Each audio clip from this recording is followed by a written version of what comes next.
All right, so we got the new July paddle drop with a bunch of new stuff. So a lot to cover today on what's new. But first off, let's just talk about the Selkirk Power Air. A little bit of an Easter egg for those of you who ordered the paddle. Hopefully, you still have the box because at the bottom of it, they gave this little cool sealed envelope, which had this cool wax seal thing.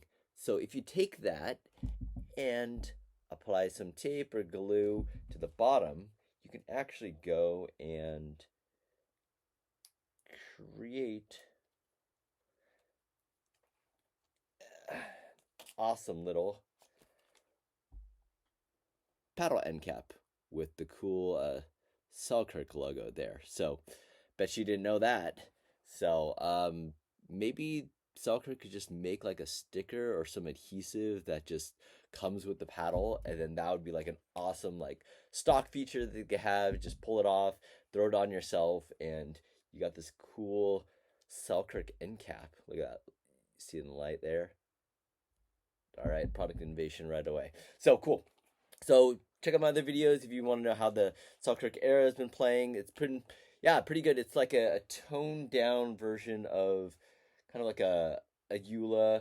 So you have a lot of the same feel, not as powerful, much less of a trampoline than the Pro 4. Kind of a similar shape profile to a Hyperion for the elongated, and then got a couple of the wide bodies and here as well. But so that plays pretty nicely, and then I compared that to the 11six24. We had people have been saying it was really similar to the 11six24 Vapor. Then the wide bodies. I don't want to beat these ones in terms of talking about them too much, but yeah, definitely great power paddles for Selkirk. Definitely a step up from everything from like the 006 and the Power Airs for sure. Definitely a lot more dwell time on there, and you can really shape the ball for that. I would say the main difference between the eras compared to the 11six24s, these were a little bit stiffer of a feel, but then once you got to the new Vapor Alphas, these were super soft. So they changed the face layup on them, so it has a lot more dwell time and it's softer. Great for resets, but still has the power core in that. So definitely recommend any of these three paddles. I guess the new eras and then the new versions of the 11six24. They play great. I think if I were to choose in what scenario to play them, I would probably take the Era Power, and then if I was playing against like a banger or someone hit it really hard, I think I would go with the Alpha Pro Power because they're a little bit softer for those resets. So that's kind of what we got there. Played around a little bit with the Ripple, which those are kind of on the far side of a power, a little bit harder to control, similar to the Holbrook Armas.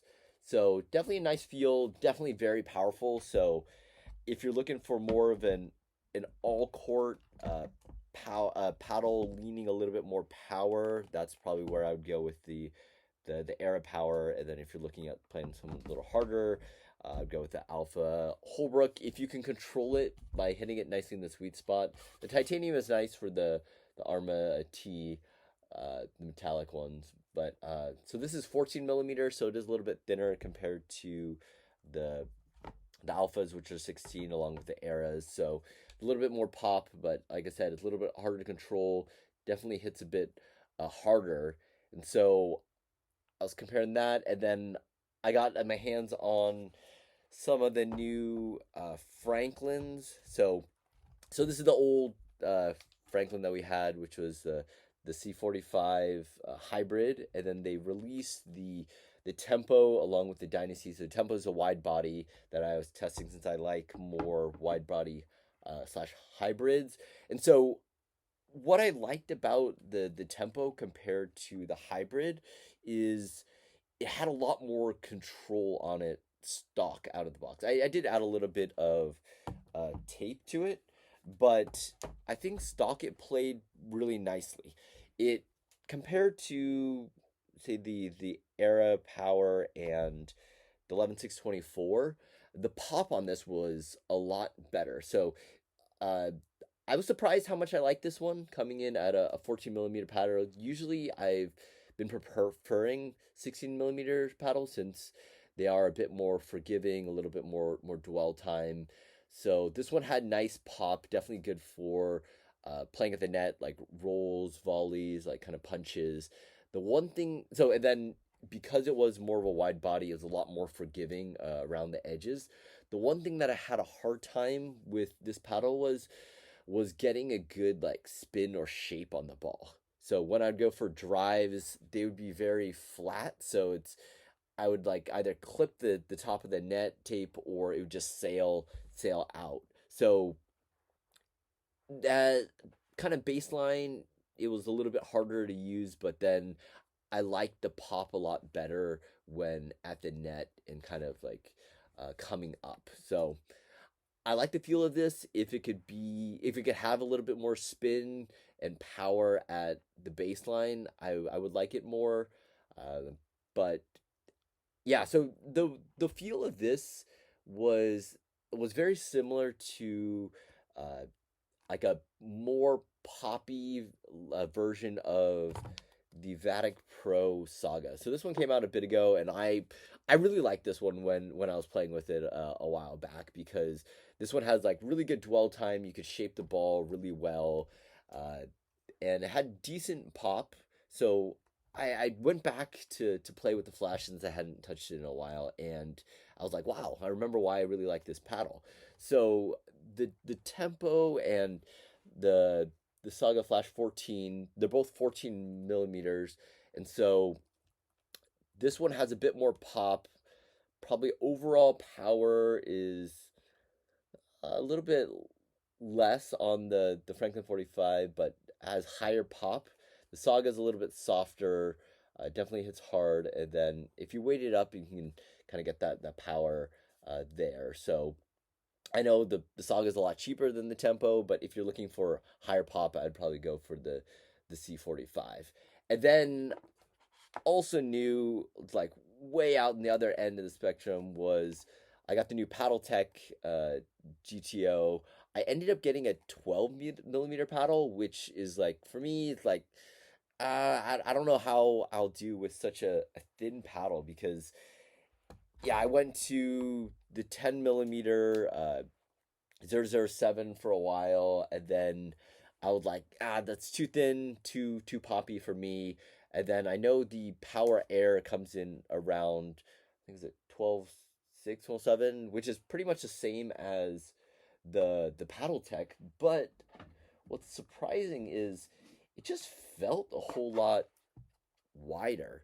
So this is the Power Air. This is the PaddleTek GTO. So it's a like kind of a hybrid. So it's in between the TKO and the ESQ. And so, I mean, I guess with the edge guard, it just kind of felt thicker. So it didn't feel like a 12 millimeter paddle at all because it had pretty good dwell time on it. So when playing with this the PaddleTek, it was just super crisp. So it was basic as though it knew I liked the pop of the C45 and wanted more power. And that was pretty much the feel that I got with the PaddleTek. I'm just pretty surprised at how much I liked it. Like for being a 12 millimeter paddle. I haven't tried out the 14, which I'll try to get my hands on, but I mean this one is like pretty up there for having no weight, it's really well balanced, right? It had a great sweet spot. I think that's something that the TKOs lacked a lot is PaddleTek in general have been known to have a very small sweet spot, but you can kind of you can see the ball pattern of where I was hitting. I mean, I kind of hit it mostly in the center, so I didn't notice it too much, but I think it was very forgiving. All right, it definitely has that pop and attack that you can get at the kitchen for like very aggressive like flicks and rolls, and so that was just something kind of got with the C45. You got the pop, but not as much spin. So I think overall, like top end power, it's gonna be maybe a little less than say the Arma, or I guess maybe a little bit more than the Era powers. But then you could probably weight those up. But then yeah, you still get a good snap on it, like when you're trying to get that top spin. So even though like maybe the dwell time is less, for some reason I felt like it just still had really good spin. So I don't know what they did with this paddle. It's like a Gen 1, I guess, since it's, I guess, is it thermoformed? Like it's, yeah, so the technology wise, it's like back, but then it still plays really nicely, even though they're coming out with all this new tech with thermoforming and then the floating core, and then you have Gen 4 with like foam core. So the PaddleTeks, these are not foam cores. As far as I know, they're pretty similar to like the TKO, uh, but then they've changed. So I think they did more to it than just change the shape. So definitely check your hands. Try to get your hands on one and try it out. I think it's a great paddle. I don't personally have a discount code on this, but I'll try to get a one up. I'll post in the comments or DM me if you're interested in getting one, and I'll try to find you a discount somewhere. But yeah, so that's kind of what we got right now for the July paddle drops. Let me know in the comments if you guys have any other thoughts or want to hear about any upcoming paddles. I know there's some new paddles coming out from Honolulu. You pretty excited, hearing a lot of buzz around the J2NF, the FC Plus. Tried that one out, it's pretty nice. I'll give you an update on that one, as well as comparing out some of the new foam stuff. So there's the new launch of the True Foam 4, which is the hybrid shape of carbon.